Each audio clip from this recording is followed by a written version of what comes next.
feel like everybody right now is trying to use Prophet TB Joshua to train. Why people in their houses actually feel bad that he has passed on, I feel like other men of God and other people are actually taking advantage of this issue just to train. Like, imagine the man who came online and said he's responsible for TB Joshua passing on. I really don't know the country we are living in, because normally they were supposed to sue that man, or more like take him behind bars for claiming that he is responsible for TB Joshua passing on. Another man even came online. He was happy seeing that TB Joshua isn't going to heaven because TB Joshua was not a good man of God. After TB Joshua's church had collapsed and made several people to pass on, he thinks he is able to go to heaven. That heaven is really not his place. That his fans should stop making as if they love him so much because they didn't know what he did to people. Guys, that one has not even passed. Another man just came online right now claiming that he saw an angel taking Prophet TB Joshua to heaven. Well, I feel like amongst all what people have said, I actually believe this man because that's a real man of God. And where should a real man of God go when he is no more? He should go to heaven probably.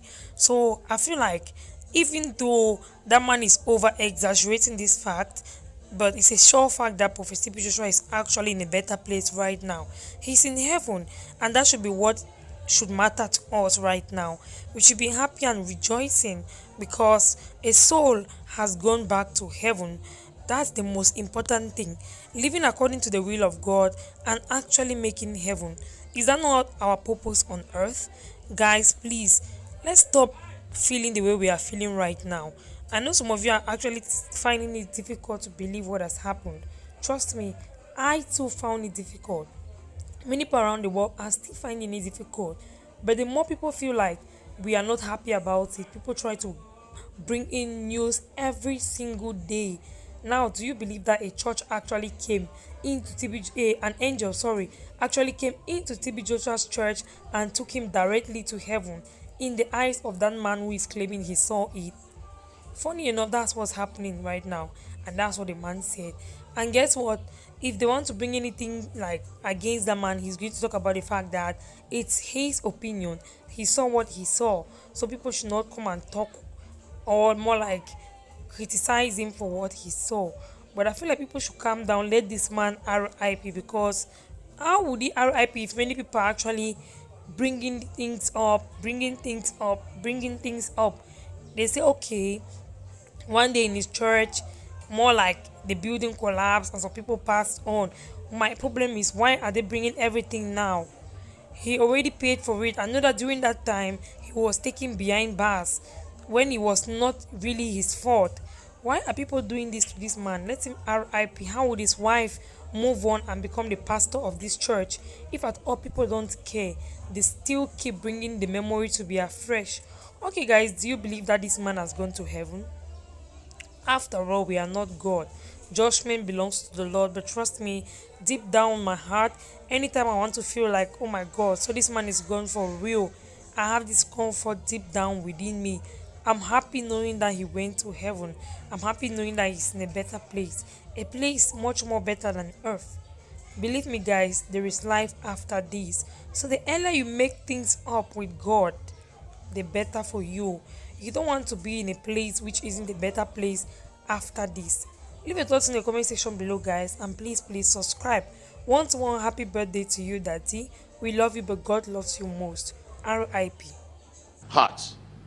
First place we must grow or prosper is in our spiritual life.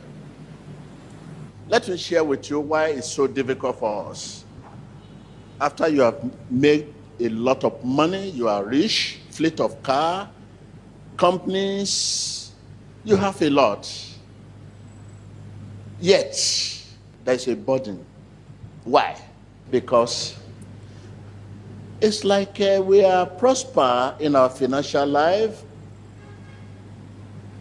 material life, and everything. But in our spiritual life, zero.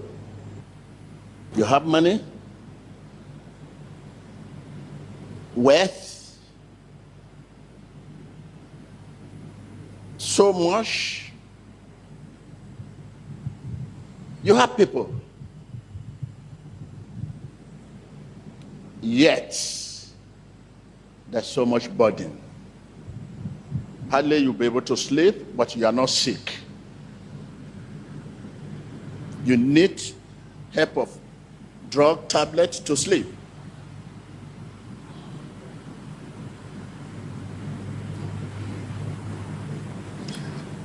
You cannot sit down any longer alone for 3 to 4 hours. You need to be in the midst of people to be happy. Create joy, joy that created, not joy of the Lord. So people will make you happy. You need to go to party, you need to go to club house, you need to go to occasion, you need to go to medical checkup, you need to go for holiday every week just to be happy.